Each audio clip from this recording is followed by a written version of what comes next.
the size matter? Yes! It's so traumatic for a person, for a wife, to see your husband dying in front of you na wala kang magawa. Wala na akong asawa. Nag-iisa ako.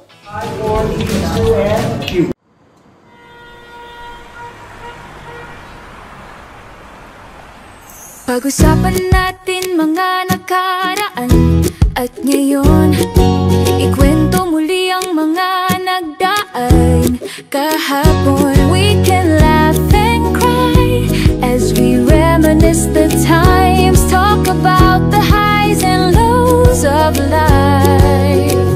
Umagos ang buhay, dumaloy ang panahon, maraming pagbabagong humubog sa atin noon. Blessings came and lessons made us strong. Let our story shine and be an inspiration. Kahit saan, kahit kailan, I'll always be there, sabihin mo lang. Always remember, whatever happens, rain or shine, friends tayo. Friends tayo.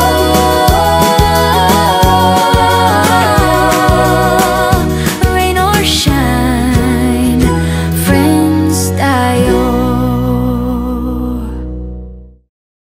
Hi friends! Welcome to the Snooki Serna channel. Sa showbiz, may mga taong dumaan lang at may mga taong tumatak sa puso natin dahil sa kanilang ganda, galing at katatagan sa buhay.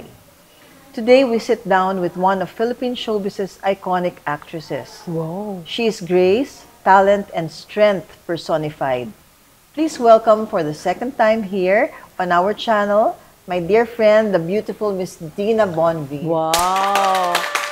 Hello everyone and all the viewers of the Snooki Serna channel. Ang bongga naman ng iyong intro. Ay, dapat naman. Pero bago ang lahat, nakapag-subscribe na ba kayo? Kung hindi pa, please subscribe. Of course, like, share, and please don't skip the ads. Thank you. Vince, how have you been? How are you?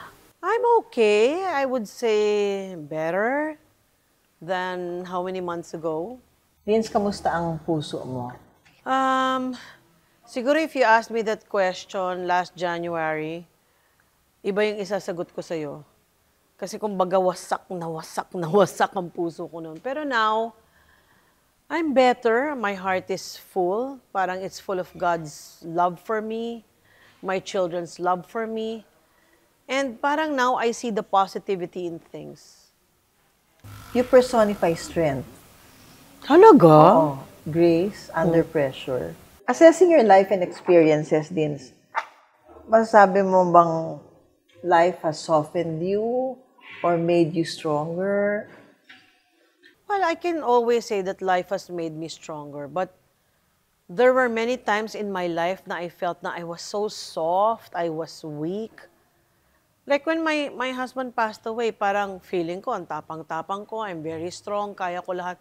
Then suddenly when my husband passed away, parang I found myself in the pits of depression na talagang so weak na wala, hindi ko kaya. I don't know what to do. But through it all, I became firm. I faced all the people coming to the wake. Every night though, I would ask God, para bang why? Di ba, I asked for a partner, you gave me one, I didn't want to grow old alone, and then you took him away. Why? So gabi-gabi, yun ang tanong ko. Hanggang sa natap, you know, do you know that you only get to realize how depressed you are or how sad you are when the burial is done? Kasi habang nandiyan pa yung wake, may mga tao, okay ka pa eh. Okay ka pa. May mga tao pang nandiyan, nasa side mo, kumukumusta sa'yo. Pero the minute wala ng tao, nailibing na siya, that's when the depression sets in. And then there's a lot of realizations. You find out things you never knew about your husband. Maybe people around you have suddenly changed. And then you're just surprised and you don't know how to Process it din. How to process it. Parang, oh, bakit dati ganito? Ba't ngayon iba na yung ugali nito? Di ba? Ang daming nangyayari after a person dies. And then you begin to realize na Ako, ang realization ko nun is, well, he worked so hard. He was a good public servant. But then, in the end, it's not the material things you're able to achieve, or it's not the success in your career that you're able to achieve, but it's how you lived your life. That's true. And that's when I saw how many people went to the wake and everybody telling me, your husband touched our lives, your husband was the kindest, your husband was so nice, ganyan. Parang, wow, ang dami palang lives na na-touch yung asawa ko. Sana pag ako, dumating yung time na yun, ako rin. Yes, marami na tayong pinagdaanan bilang babae, bilang mga artista. Would you say nag-iba yung Dina Bonavi noon sa ngayon? How would you assess the Dina Bonavi now, today, from the Dina Bonavi before? Oo naman. I think, well, number one, age changes you. Kasi you begin to see things in a different light, di ba? If dati masyado kang hard na, this is totally unacceptable, black and white ka lang, no gray area. But there comes a point in your life when you begin to be not tolerant of wrong things, but you allow mistakes, you allow shortcomings in the light of this person is going through a learning curve. Right. This person is going through a metamorphosis in his life, or this person is going through a learning process. So ganun ka na, hindi na yung, hindi na pwede yan, ex kagad. Ano yun, Dins? Parang you think we're becoming more accepting as you age? Yeah, kasi you begin to see your own flaws also eh. You know that you're not perfect. You know that we are all a work in progress. Hindi naman tayo perfecto eh. Lahat tayo, meron tayong mga pinagdadaanan. We go through a lot of experiences in life and sometimes we don't even know why. But then, eventually, like ako, nare-realize, kaya pala ito yung pinagdaanan ko. Kasi ito pala yung mangyayari sa akin. Parang, okay, now I'm in a crossroad again. I'm thinking, bakit ba ako nakapag-asawa ng politiko? Ayaw ko naman ng politics. Bakit ba ako naging, okay, nasagot ko na yung, bakit ako naging talk show host? Noon gusto ko kasi nga, napunta sa parang pene yung mga movies noon eh. So I reinvented myself. But now I find myself, that time, I went into doing a talk show because, wala lang, parang when everybody zigs, you zag. Right. And then parang, hindi ako kasama sa bandwagon na yun, mag-iiba ako. So I'll reinvent myself. But now, Yun ang maganda nga sa'yo din. Kasi kaya you don't ako follow the natural flow. When everybody zigs, you zag. So ako Against naman, the grain, parang if everybody mopes, becomes fat and ugly, ages, and becomes useless after a death of a spouse, siguro sa akin, after the 6th month, sabi ko, tama na, I cannot be like this. Kung hindi ko to tigilan, I'm going to be a basket case and I will need a psychiatrist. Kaya sabi ng daughter ko, Mami, tama na, you have to accept na ganyan ang nangyari. God has a reason why things happen that way. But if you continue to still mope and talagang sulk, maybe you have to seek help na. This at one point in time, did you ever consider seeking help, counseling?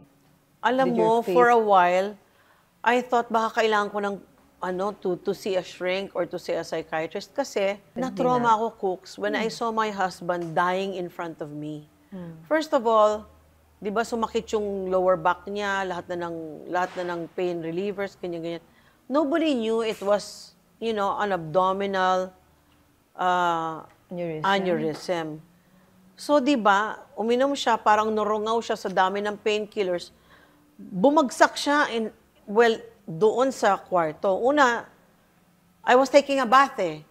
Tapos that day, I threw up. I don't know what happened to us. Pareho kaming I was throwing up. We just came from Japan. Sabi ko, ba't kaya ang sama-sama ng pakiramdam ko? And we both got sick in Japan. Not knowing na yun na pala yung last ko sa kanya. So the night before, minamasahe ko pa siya and everything, ganyan. The whole night, minamasahe ko pero hindi mawala-wala yung pain.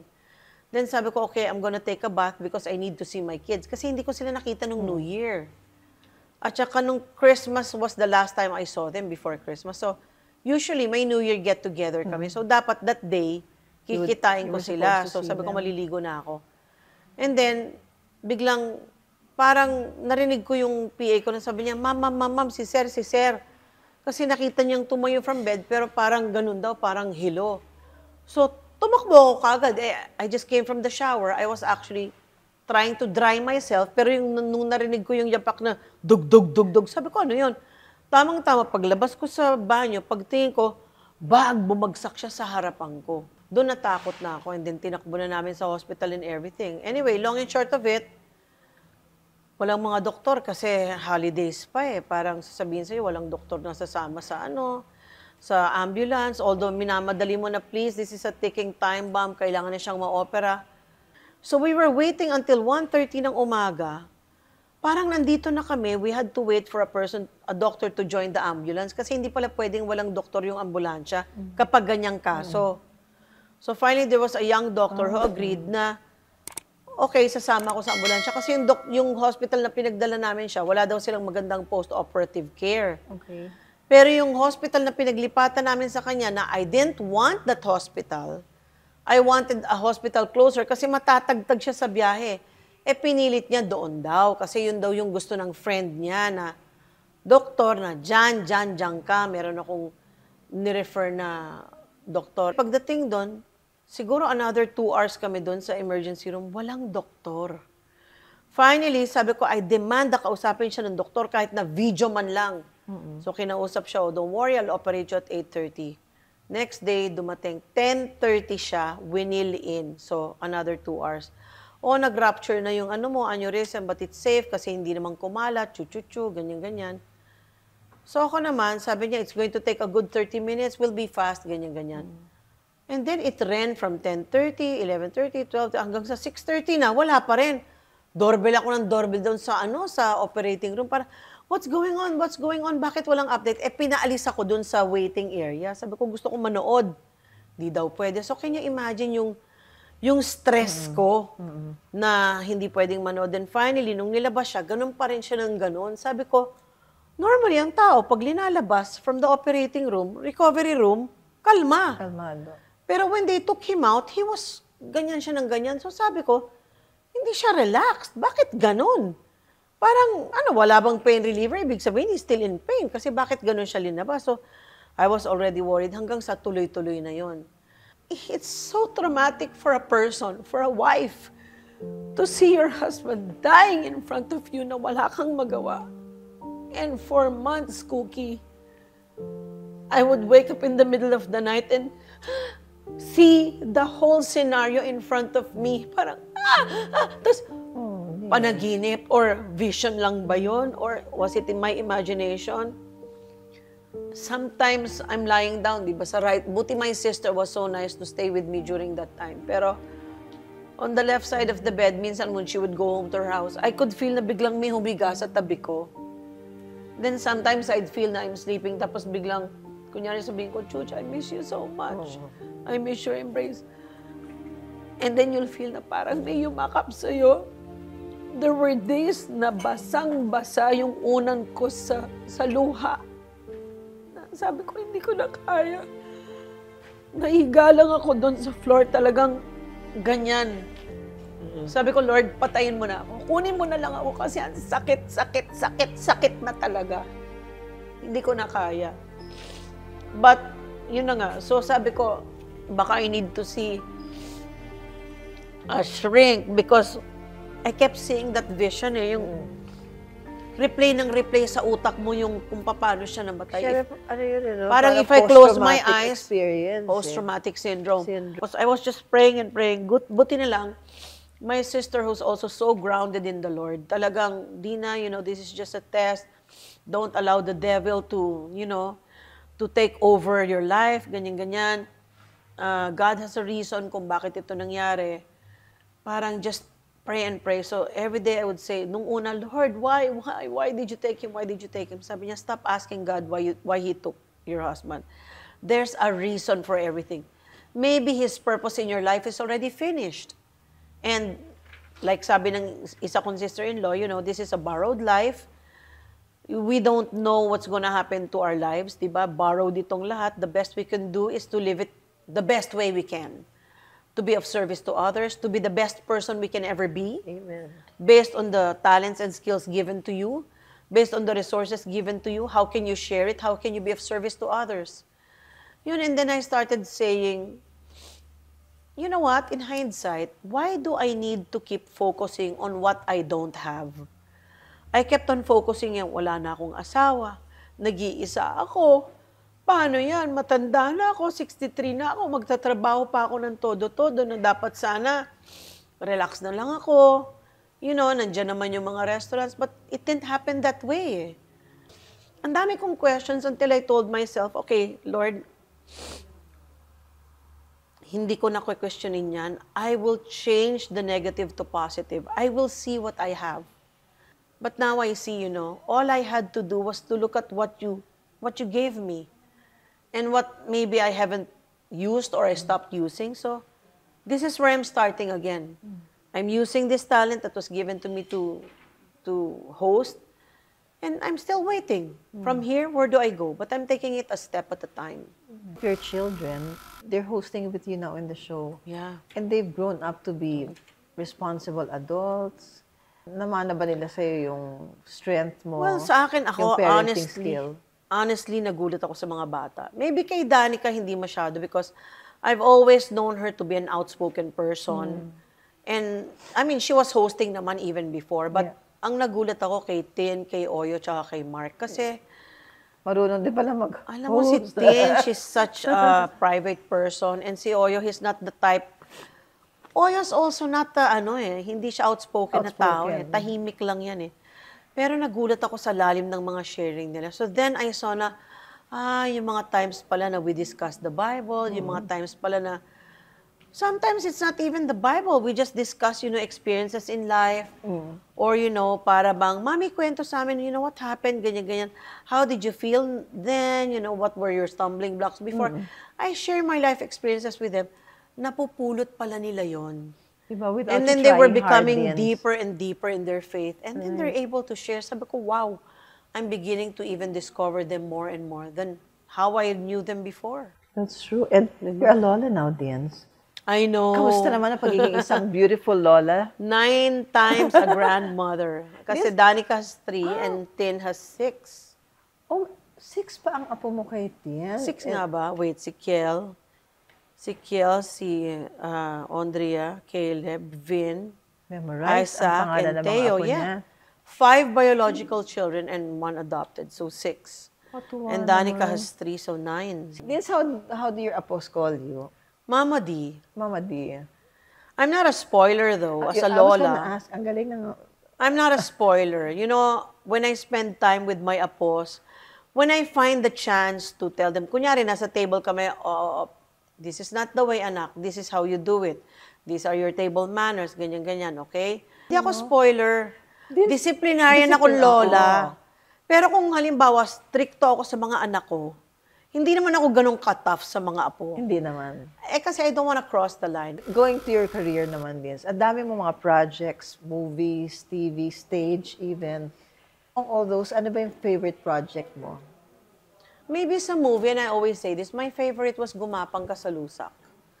Kasi Gumapang Ka sa Lusak was a movie directed by Lino Broca. Kundi ang kapakanan ng mga taong bayang aking pinaglilingkuran. Kasinungalingan! Bawang kasinungalingan! Mga kababayan, meron ho akong gustong sabihin sa inyo tungkol sa inyong mayor. Matagal na kayong niloloko ni Mayor Guatlo.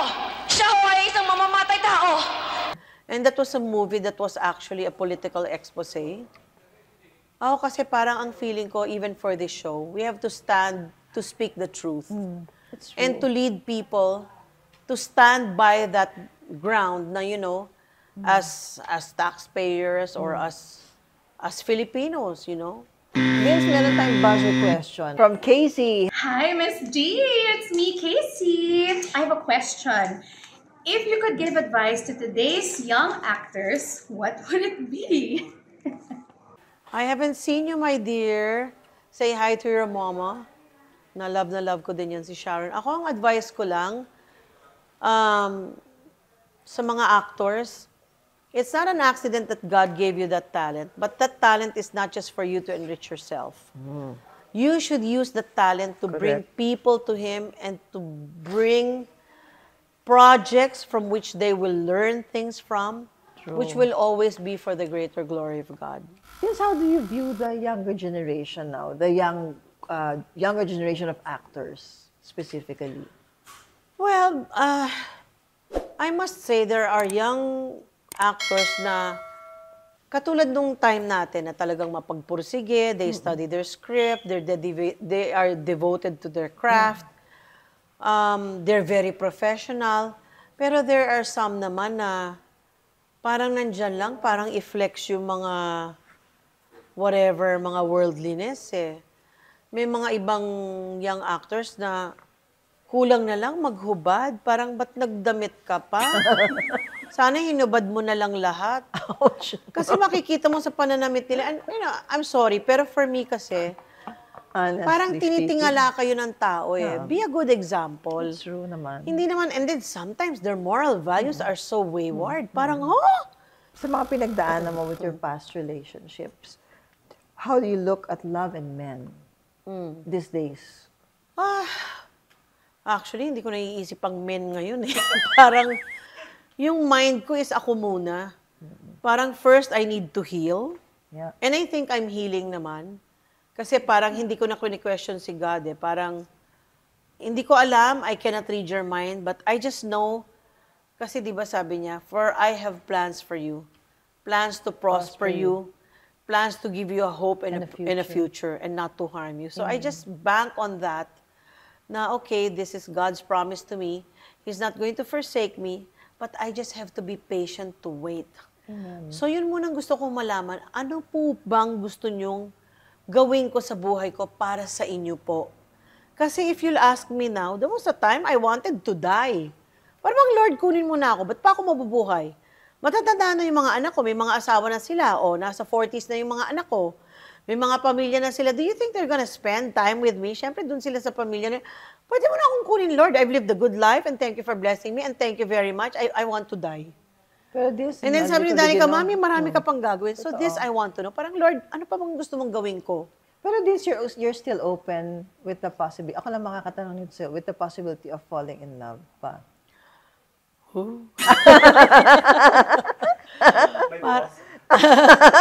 Ay nako, pag binabanggit siya yung mga anak ko, Mami! Diyos ko, yung mga bata, Mami! Parang siguro sa ngayon hindi pa. Diyos ko, hindi pa nga ako nakakababang luksa, di ba? Gusto ko munang ayusin yung sarili ko. I want to heal, and yun na nga, I'm healing. And if God so desires na bigyan ako ng partner to fulfill whatever I still need to do in this lifetime, then so be it. I mean, He knows the desires of my heart. I really don't want to grow old alone. Kaya nga sabi ko, Lord, ayoko naman tumandang mag-isa eh. Bakit mo kinuha yung partner ko? Pero din, sana I don't want to grow old alone. So, di ba? But right now, I can't tell him, give me a partner, give me a partner. Not yet. Ang tinanong ko sa kanya, yung gagawin ko ba, Lord, kailangan single ako? Ano bang kailangan kong gawin na kailangan single ako? Eh, kahit naman mag-minister ako, I can do it with a partner. Why did I have to be alone? So, hindi niya pa ako sinasagot. So, hindi ko pa alam. Pero din sa nung say ng mga kids, I don't know if this is uncalled for to ask, pero ang mga bata may say sila sa love life. Nako, nung una nga parang, Mami, ngayon naman lately, hanapan na nga ng partner to. Aba naman ang mga kids. Pag meron lang akong biniro na, sabi ko, you don't put the phone on the table, you put it on your lap and let it vibrate. Kasi it's impolite to put the phone on the table, but be sure it's in the right place in your thighs, ha? Ito naman, mga exotic thoughts mo na naman. Hanapan na nga ng partner. I'm sure naman, they know na they would love to see mommy with someone happy. Kasi meron naman kasing maibibigay ang partner na hindi nila maibibigay. Pero siguro hindi pa sa ngayon. I don't wanna rush. You know, I used to always grumble, para bang, Lord, ba't mo ako pinabayaan? Why did you leave me? Why at this time? Sana man lang, mas marami pa akong naipon. Ang daming nawala sa savings ko and all that. But then, you know, God will always say, bakit? During the times I blessed you, did you say, why me? That's true. Bakit nang bless kita, hindi mo sinabing, why me? Why did you bless me, Lord? Tama You never asked. Pero during bad times, you say, why me? But when I blessed you, did you say, why me? Food for thought. Tama. Diba? And then, di ba yung sinasabi ng footprints in the sand? You only saw one set of footprints. Lord, iniwan mo ako. There was only one set of footprints. Sabi mo, you'll never leave me. And I was so down and out, di ba? Parang lugmok na lugmok ako. Basang-basa yung unang ko sa luha. Iniwan mo ako. Anong sabi ni Lord? Don't you know that's why there was only one set of footprints? Because I was carrying you. And those were my footprints. I know somewhere, somehow, God will bring me to a better place. Amen. It's always better. It can never be worse. Din si mga yan, yung nangyayari sa atin minsan, mga intrusive thoughts yan. Of course, we're not downplaying the traumatic event that happened. But that is the enemy's way of killing, stealing, and destroying us. Yes. We have to set our identity on Christ Jesus. Diba? You know, this is the room for the enemy to play around with, to destroy us. You know, you're sounding exactly like my ate. My ate would always tell me, Dina! Pag umiiyak ako, gumagyan, Dina! Dina! Gaganyan din ako ng ate ko. Remember, the devil is there to steal, kill, and destroy. Always remember that whatever was taken from you, illegally, wrongfully, God will restore whatever the locusts have stolen from you. Vince, meron tayong buzzer question. Miss Bo, you're one of the smartest. You're one of the most beautiful women, not just in the business, but in the whole country. And you're beautiful inside and out. This is a very important question that I've always wanted to ask you. Dahil isa ka sa pinakamalapit sa aking puso. Yes or no, and why? Does size matter? The size, ha? Tito Boy, mga Tito question. Boy talaga, ha? Mga exotic questions Akala si ko Tito makabagdamdami ng question mo. Well, talaga ngang I'm close to him kasi nakayanan niya akong tanongin. Does size matter and why? The size of my house? Well, I think it's okay I to live love in a that. house that's, spacious and all. Yeah, most definitely. The size of the bank account? Correct. Hindi masama. It matters because who does not need money? Yeah.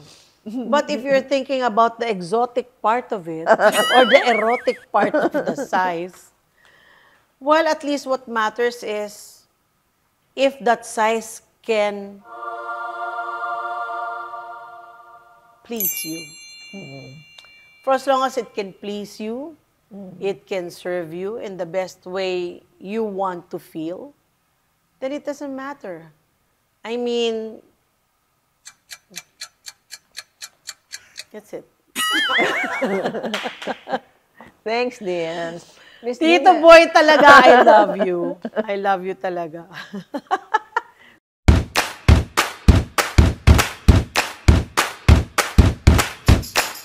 Vince, meron tayong guilty or not guilty. Sige. The card. Card ba yan? Ano ba to? Nagsakit-sakitan para di makapag-shooting o taping. Never. Never. There was a time na I had hives all over my body, ha? Kasi Pero nag-attend pa rin. severe allergy and parang acute urticaria. Nag-taping pa rin ako, pero pinakita ko sa director na, direct, tinan mo itsura ko. We cannot shoot. Sige na, go home na. May nagkwento nga sa akin, Vince, nag-shooting, nag-taping ka daw, ina-asthma ka eh. Yes. Pero you went ahead. Hello, I mean, nag-taping you ako, still meron akong did it. oxygen tank. Sandali lang, direct. Nagano ako ng oxygen. Kasi hinika ako noon, pero never. Next. Ito. Inutangan ka na di binayaran. Ay, naku, yes. Hindi ako guilty, sila ang guilty for not paying. Yung nangakong babayaran ka tapos biglang dead, hindi pa. May amnesia, hindi daw umutang. Kaloka. Billing conscious? No, I don't think so. Hindi ako billing conscious, pero thank God naman na all these years, I mean, when I guest in any show or what, lagi namang Miss Oo naman. Dina Totoo Bonnevie. naman. Actually, I never understood the Miss. Sabi ko, bakit laging may Miss? Hindi ba pwedeng Mrs.? Then doon ko na-realize na kapag pala may Miss is meron ka ng, kumbaga meron ka ng pillar sa industriya. So, I'm very thankful naman na laging merong Miss Dina Bonnevie or they make an effort at least to give me and Totoo. Dina Bonnevie. Totoo naman. Or kung hindi man ako and Dina Bonnevie, una ako. Depende. Pero I'm May not ano feeling talaga. conscious. Kasi sa akin naman, kaya mali ito, malaki ang pangalan mo, ang kailangan malaki yung performance mo. Di ba? I humbly agree with Kailangan you, Vince. magulantang sila sa performance mo. I humbly agree with So you, if you're Vince. asking me, Tito Boy, the size matter? Yes! The size of your performance matters. I love that. Yan. Performance is key. Oo naman. Ay, O, oo di naman. ba? Ikaw, Na-embarrass cooks, bigla, ha? oh. Hindi ko ma-imagine. May mga- Eh, ikaw, hindi can ko- I ask you, the size matter? No, not really din, Vince. Oo, truthfully, it's the performance. Yeah. Vince, kung makakaharap mo ang Panginoon, what would you thank Him for? Well, a lot. First of all, I'd like to thank Him for the talents He has given me. I mean, I can sing, I can dance, I can host, I can act, I can write. I have the ability to learn several languages, and I'm a quick learner, so I thank Him for that. I thank Him for giving me the chance to study in Ateneo and UP. I mean, hindi man ako nagmarcha dahil hindi ko ginawa yung yung thesis, but I thank Him for giving me a good education. I thank Him for bringing me from glory to glory, di ba? From nag-artista ako, nawala kasi nag-asawang bata, pero nakabalik. So, Nakabalik, medyo nagpahinga dahil nag-asawa, pero nakabalik din ulit. Nabigyan ng role na 2 years, di ba? Parang, I just thank you. And I stand in awe of your greatness, oh God. You know, I just thank you. Vince, anong message mo to your fans? Ako, I think ang message ko sa mga, well, hindi lang naman sa mga fans, pero sa mga manonood mo, Snooki, siguro para sa akin, gusto ko lang sabihin is, you know, like they always say, life is not a box of chocolates. It's not always rosy. It's not always delicious. Sometimes, it is like a box of chocolates. May bitter chocolate, may chocolate that's sweet, may chocolate that's semi-sweet. But when life hits you hard, never think that that's the end and that's where you forever be. Kasi when you hit rock bottom, there's nowhere else to go but up. Di ba kung nasa rock bottom ka, wala ka nang pupuntahan kundi up. And wherever you're at right now, if you're in a challenging situation, always be happy because that's temporary. You're not there forever. And you get out of there when you tell yourself, I'm ready to move on to the next step, Lord. I learned the lesson here. Next grade, please. Yun lang. And always be thankful for all the blessings you receive from the Lord every day. Thank Him for everything, even during the darkest moments of your life. Thank Him. Thank you. Thank you, Cooks. And thank you for being a part of our 3rd year anniversary. Diba? Yung aming Oh, special. happy anniversary! Words to ponder from Proverbs chapter 16, verse 9. A man's heart deviseth his way, but the Lord directeth his steps. Amen. This, with your permission, I would like to thank the people who have been so kind to me. Jill Stewart Eyewear, Omnident Dental Center, Carutora Jewelry, Hair Shop Salon, Mia Maison Home Fragrances, and Bambi Fuentes Hair and Makeup Studio. Thank you to Brittany Hotel here in Villar City. Gusto ko ring pasalamatan ang men and women behind our Friends Tayo music video shoot. Maraming salamat. Maraming salamat po sa inyo. Vince, for Miss D. Wow, may pasabog. Mia Maison, ang bango. Oh, thank you. I know, meron favorite akong ganito fragrance. sa bahay. Tamang-tama. Kailangan na mag-refill. Vince, narinig niyo yun? Si Miss D ginagamit ang Mia Maison. May pabulaklak pa pala. Diba? For the beautiful Miss D na body. O, di ba? Wala mang manly na nagbigay ng bulaklak. Di ba? Meron namang friendship na nagbigay. Of course naman. Thank you for the flowers. Thank you so much. Dina, we thank you for opening your heart and sharing your journey with us. Your story reminds us that real strength is quiet, steady, and deeply rooted in faith. Sabi nga nila, true beauty is in the heart that knows how to forgive, to heal, and to love. And Dina Bonvi is that kind of woman. Wow. Naiiyak ako. Ito po si Snooki Sir na maraming salamat po sa inyong pagmamahal. Bago ako maiyak, maraming salamat sa inyong pagmamahal at suporta, guys. And always remember that whatever happens, rain or shine, friends po tayo. God bless you guys and we hope And to see you don't soon. forget to click like, subscribe, and share. Thank you. Hindi lang dito sa Snooki Serna Channel, sa amin din sa House of Sa B. House of B. Thank you. Teka, sorry, napabother ako. Ba't ka ba nakaganyan?